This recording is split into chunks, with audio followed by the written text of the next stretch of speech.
Hey, it's Norm from Tested here with Frank Ippolito. Another video brought to you by Tested Premium members. Now, Frank, we want to work on a project. We've been talking about this for a little while now. You've been talking about this forever. Yes, forever. And we're finally going to do it. As you can see, we have some shoes in front of us. Those of you who follow Tested probably recognize these shoes as very similar, at least in appearance, to the ones that was worn in Kill Bill. Yeah. That Uma Thurman wore, the bride wore in Kill Bill. They're Asics Tigers. Actually, if you Google them, they're the Tai Chi shoes. They're not exactly the shoes she wore for a couple of reasons. Well, one, the ones that were made for the movie were a limited release, very limited. I think they only made like 200 or 300 of them. Very difficult to find. But Asics, the shoe company, did re-release it, and anyone could buy these shoes that we have right here. They're like 80 bucks. But there's one problem with these shoes. Well, a few problems. One major problem. You can't just buy this shoe and say, I'm going to cosplay as the bride, because it's incomplete. Yes. If you're a perfectionist. And that's because if you watch Kill Bill, there's one scene where she's fighting crazy 88s, and the camera's coming from the bottom, and as if she's stepping on glass, and you look at the bottom of her shoe, and you see that there are two words on there. Yeah. It says "fuck you," F-U-C-K, and the letter U. Yep. A tiny little detail that's maybe on camera for a second. Couple of frames. Couple of frames, but it was something that the wardrobe department that Tarantino still wanted to put in the shoe. That's awesome. We want to make that shoe, the bottom. How would you go about doing that? Well, luckily I know some people that worked on Kill Bill, and one of the wrap gifts for Kill Bill was a pair of shoes. These shoes? Not these shoes. They were a different shoe, but on the inside, it had the "fuck you." On the insole? Yeah, on the insole. It had the exact pattern. So my friend is sending me those. We're gonna have direct reference. Yes, and so we'll take that and we'll scan it, and then I'll be able to replicate this pattern, and that's how we'll build it. Now that's the insole, so you don't know exactly how it's gonna mesh with this, the grip on the bottom. I can do you one better. Okay. Currently at the Hollywood Costume Exhibit in LA, at the Academy of Motion Pictures and Sciences, there's an exhibit that has the Kill Bill costume, has the bride's jumpsuit, including the shoes. And I took some very high resolution photographs of that. So you're gonna have a lot of reference. So what I think we should do is we should take the scans of the font and the spacing, and then we should take the photos of that shoe, and we should put that in Illustrator and recreate that tread in Illustrator. And then we take that and go over to the laser cutter, and we cut out this tread pattern in the laser cutter in like acrylic or something. Make a mold of that, rip this sole off, and then put a new sole on. Wow. So that's what I think. It sounds so simple. You can use a lot of technology. We're gonna use some help sculpting it, but I think we can do it. And hopefully at the end of this video, we'll have some very, very accurate Kill Bill shoes. Let's get started.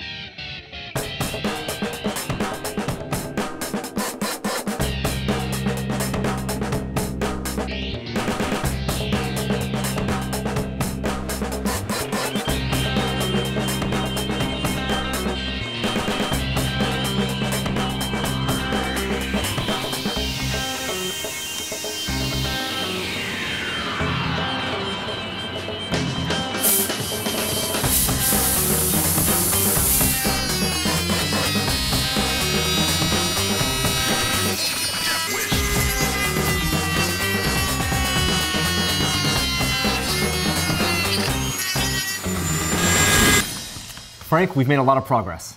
Yeah, I've been tinkering on this for a couple weeks now. So let's recap where we were when we last saw you guys, which for you was like a second ago. So we got shoes, and we talked about this coveted pair of not the actual Kill Bill shoes, but something related to production. Frank, you have a friend who worked on Kill Bill. Yeah, and one of the wrap gifts was a pair of shoes that aren't those shoes, but on the inside, it has the "fuck you" text. Yes, absolutely. So we actually got this, borrowed it, and we can take the insole out, and there it is right there. Yeah. So we took that, and we scanned it. Scanned it very high resolution, because you need this as opposed to having to trace the pattern or to approximate it from the photos I got of the actual shoe. This gives you a perfect one-to-one representation of this font. So I dumped it into Photoshop, cleaned up the contrast, then took it into Illustrator and did a line trace. Okay. Which traced the outline of all of the letters. Now, while that was happening, we also got our pair of the Tiger shoes. These are the Tiger yoga shoes. I don't know, they're like some wellness shoes or something. I don't know, but they almost exactly the same ones, the Tai Chi shoes. That's what they are. There you go. It's exactly the shoes that Uma Thurman wore, except the back is black as opposed to yellow. They don't sell that one anymore. But we needed these for the soles. Yes. The pattern. So you cut out the soles. Yep, you take an X-Acto and just pretty much slice it all off. Okay. And then, but you couldn't just put the lettering in that, carve it, or sculpt something like this. You wanted to create some test copies. Yeah. So just like in the videos that we've done before, I just glued them down to a board and poured rubber on it, made a dump mold. Simple. Pretty simple dump mold. Real simple dump mold. And then I poured plastic into it. So now I have a rigid plastic version of these soles. Okay, so what did you do with the plastic version of the soles then? Well, we took those letters that we put on Illustrator, and we dumped them into Adam's laser cutter. Yes. And we cut out acrylic versions of all the letters. Yes, and we did some measurements. So we took a photo of the shoes. We know approximately what shoe size Uma Thurman wore, so we knew the size. These are the same shoe sizes. We knew on the bottom of the soles how big the letters would have to be, and because it was just a vector file, we could scale it up in the laser cutter, cut out several copies, and just cut them out on acrylic. Yeah. So cut them out on acrylic, another dump mold. Aha. Easy. Poured resin into that. Then was the part of trying to put it all together. I tried a couple different ways of how to align it and mark it. One of them I tried just spray painting over it to find the outline, but that wasn't exact enough for me. So what I ended up doing is actually just tacking each one down and then tracing with a pencil. And then I took a Dremel, I Dremeled out all of the tread about as flat as I could, and then I took another like X-Acto blade and smoothed it out more. And then put the shoes together. And you gotta imagine, not knowing the costume designer, this is pretty much how they would have to make a custom pair of shoes. I would guess. For a movie. I mean, they're only gonna make a few pairs for her to wear. Yeah. They needed it for that one shot. It wasn't like they had designed an entire bottom of a sole with a 3D model or something. They used an existing sole, which we found, and then designed the letters for that. Yep. So at this point, we have this master cast right now. So I did another dump mold on top of those. And that's the master mold, which you're happy with. That's the master mold that we're happy with. And here's the master mold, and I have rubber in it. So these soles are like a vulcanized rubber, and it's about a 50 durometer. So I got something that was pretty close to it. Can you tell that just by touching it? No, I took it over to... The correct answer is yes. Yes. You're a pro. How did you approximate that? At the Reynolds Advanced Materials in Los Angeles, they have a little machine. It's like it kind of feels like a depth gauge for like machining, and they just put it on there, and it tells you what the durometer is for an A scale. So like that's how we figured out that my thumbprint is about a 30A.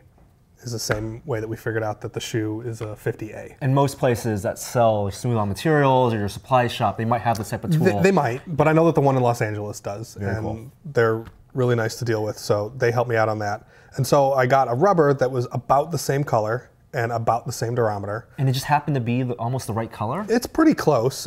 I think when I do another casting, I'll probably make it a little darker. But this is it, and so let's demold it. And what we're going to do is, this is the original sole, and this is your casting, the first test casting. I gotta say, it feels a little soft. Well, I think I'm pulling it out of the mold a little bit early. Okay. We could wait until after lunch and then glue it on, and it'll stiffen up over the next like 72 hours anyways. Oh, but it's so beautiful. We're so close. So we're gonna wait just a little bit and let this cure. We're gonna do a wipe and then come back and actually assemble these Kill Bill Fuck You shoes. Sounds good. And we're back. Lunch was good. Lunch was fantastic. But you know what's even better? Pork chops? Better than pork chops are these soles. So this rubber is now almost fully cured. Yeah. It's about the hardness of the original soles. Pretty close. So we want to get this onto the bottom of the shoes now. What's the best way to do that? There's a bunch of different ways to do it. The easiest is to get this stuff called barge. They have it at a lot of craft stores, and this is what like shoe repair places can sell. I'm a little worried that the barge isn't going to stick to this urethane well, but we're going to try it, and if it doesn't stick well, we'll glue it again. And this is urethane, not silicone. Yeah. And so, because you chose a material based on what you thought would be best to adhere to a shoe, and also for the durability. And the urethane's going to be more durable. Right. Yeah. Okay, so let's get these on the bottom of the shoes. So what I did is I barged both the bottom of the shoe and the sole, and it's the contact cement. So once it's dry, like it's pretty much dry to the touch. Okay. Then when you set it on there, it sticks to itself. So something I noticed when I looked at the actual prop shoes that Uma Thurman wore is that they just affix a custom sole on the shoe. You can see the seams when you close up. It's not a perfect seam. Because it was never a detail that was supposed to be noticed or scrutinized. So you're saying that the actual one is a little sloppy? It is definitely a little sloppy, but we're going for as good as the original prop, and that looks fantastic. There you go. Wow, that's one done. I don't know that you would want to go walking around in these. I think that the sole might slide off. I'm gonna have to experiment with other glues. Yeah. A friend of mine named Doug is a wardrobe person, works on a lot of big movies and stuff, and he recommended a glue called Renia. I haven't found it yet. I guess it's in LA somewhere. But I'm gonna try and find that one and see if that one sticks better. But this is very pleasing. Well, for a prop replica, and you're this just gonna... is great, and it's a display piece. I'm gonna have this on the shelf next to a katana or something, and work my way up to the full costume. Now, if people want to make their own Kill Bill fuck you shoes, we're going to give you a way to do that. So we're going to actually release the Illustrator file for the bottom of the shoe, and you can make your own. What you'll need, though, you'll need a pair of the ASICS shoes. You can buy those online anywhere. Find one that fits your size. Obviously, not everyone's going to have Uma Thurman size shoes. Yeah. And so that's why you can use a digital file, scale the letters to whatever fits your shoe. We'll post a picture so you can get the approximate layout of the letters. And then what should they use in terms of materials for casting? If you have access to a laser cutter, that's how you do the letters. If you don't have a laser cutter, you could probably just print it out on a piece of paper and then laminate that to some plastic and then cut it with like a scroll saw or something like that. Okay. So it's just a little bit more time consuming to cut out each individual layer, but it's not impossible. Right, and then you can just buy some urethane, some 50 drummer urethane, and cast that up. I think this one is like Rio Flex 40, which is a little softer than the 50, obviously, but I'm also going to experiment with different urethanes to see which if there's a color that matches closer, and I'm just going to keep fiddling with these things till they get them perfect. Absolutely. Kind of the way you guys do. Keep on fiddling with this. Follow Frank on Twitter. You have a website, frankippolito.com, and you can answer tips. People if they have questions. If you get stuck on this shoe, I can probably help.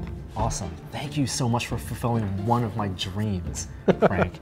Some Kill Bill fuck you shoes that appear on camera for like 5 frames. Pretty much. And now it's something brought to reality. And thank you, Tested Premium members, for bringing this video to you, everyone. Find out more information about Tested memberships on tested.com/membership. It's Frank Ippolito. I'm Norm, and we'll see you next time. See you. Bye. Dudes. Adam, check this out. I've seen the original. It's in Deborah's exhibit, and I have to say, this looks better than the original. This looks factory, man. This also falls into the category of a certain kind of costume that I wish I could pull off. But I can't. You could wear one of those. Gender bending. Oh, don't get me wrong. I could wear it, but I wouldn't be pulling it off. Let's be clear about the difference. Does it pass your inspection? Are you kidding? That's absolutely gorgeous. Well, by every measure, if you'd be like, oh, these are factory shoes. Whoa! That's why I kept the tag on. Dude, it's awesome. So does this mean I have to make you a pair now? All right, Adam, we're gonna make you a pair.